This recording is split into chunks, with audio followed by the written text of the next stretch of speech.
Identitas atau ciri khas dari Forestra itu sendiri seperti apa, Mas? Halo, ya selamat siang.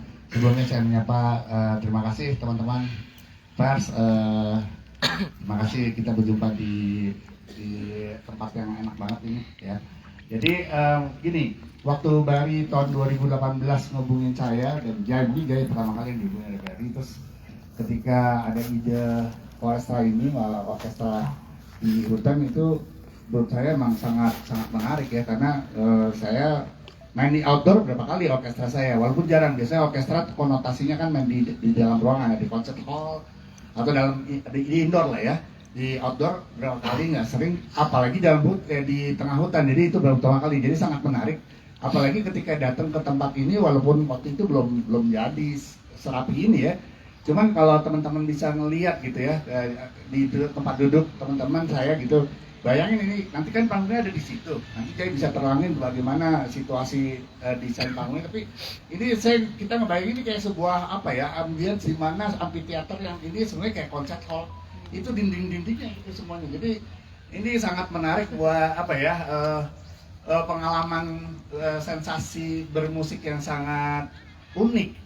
Dan saya yakin, nah ketika kita udah main tiga kali dan sekarang akan keempat kali, dari semua pemain orkestra saya juga selalu merasa mendapatkan sensasi berbeda ketika bermusiknya ya, ketika bermain di stage-nya, karena bisa melihat pohon, bisa melihat ambience yang sangat alami. Nah, pasti itu juga yang terjadi sama penonton menurut saya. Jadi yang nonton pun akan mendapatkan situasi yang nggak bisa diceritain di lokasi lain atau di venue lain lah, kira-kira gitu. Nah, waktu kalau saya ngomong musik, jadi pertama kali kita konsepin, emang saya langsung, kalau saya kan emang dari dulu orkestra saya pengen banget bekerja sama dengan semua orang, semua musisi, khususnya Indonesia. Saya nggak pernah ngiringin penyanyi barat, nggak pernah main lagu barat juga. Jadi ketika ditawarin, saya bilang oke, kita harus multi genre, kita tampilkan orang-orang atau musisi-musisi yang punya karakter band maupun penyanyi maupun yang nggak terikat, maksudnya boleh banyak, dan tadi kita nggak usah atur harus apa gitu, tapi punya karakter dan punya statement dalam bermusiknya. Nah, kalau kita lihat perjalanannya yang keempat itu selalu kita pertahankan ya. Jadi tentunya pasti ada persona tersendiri dari musisi-musisi yang tampil, dan paling suka ada karena saya bisa berkolaborasi dan mendapatkan energi dari semua yang akan tampil bersama saya ya di panggung.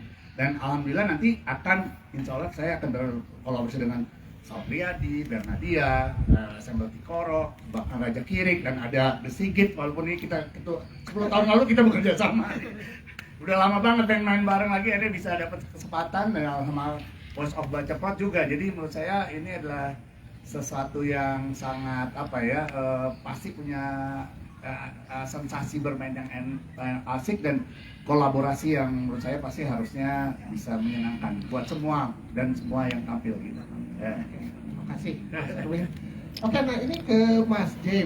Nah tadi kalau kita saya pernah sebut bahwa ternyata di sini kan nggak ada, bahkan ketika untuk set panggung tuh nggak ada sampai kasarnya merusak alam ya, nggak ada pohon yang ditebang dan sebagainya. Ini kan membuat sebuah set panggung tata cahaya yang luar biasa lah seperti ini. Mungkin bisa diceritain nggak konsepnya seperti apa, Mas J, untuk proses kreatif dari tata panggung, tata cahaya dari Forestra ini sendiri, karena kan tetap tempatnya mungkin agak sedikit tebal ya, curam, tapi bisa menyajikan pengalaman yang luar biasa baik itu untuk musisi maupun untuk penonton gitu.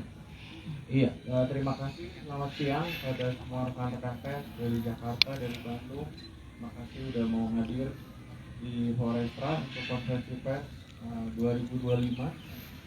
Memang buat saya ketika Barry menawarkan saya untuk bikin Forestra itu, saya pilih sendiri area ini. Jadi area ini tadinya sama Barry hanya sebagai hutan produktif saja. Tapi ketika saya kesini, saya bilang ini tempat yang cocok memang di area ini karena landai, kemudian terasering, kemudian seperti konser hall alami, kemudian ada pepohonan di dua arah. Maksudnya jadi kalau orang nonton di sini dia lihat panggung, belakangnya akan ada pohon, kemudian si pemain pun ketika dia main dia nggak hanya lihat penonton tapi dia lihat hutan. Jadi semua unsur ini akan saya gunakan.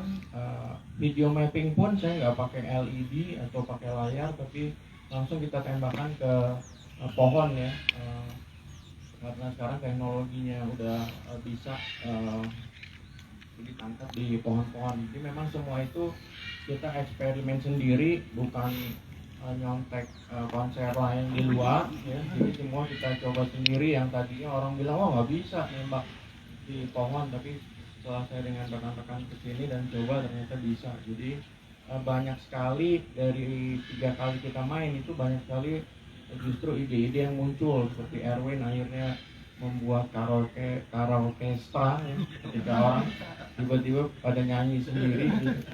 Kemudian itu tadi bahwa sebuah pertunjukan itu penting harus ada suatu statement, bukan hanya sebagai main musik aja, tapi kita lihat akan aransemennya akan beda dengan orkestrasi dari Erwin. Kemudian para penampilnya juga adalah grup atau musisi yang harus saya kagumi. Karena buat saya kagum sekali Sigit sama VOB, apalagi ya tahun 2007 pertama kali saya lihat VOB di Kemayoran.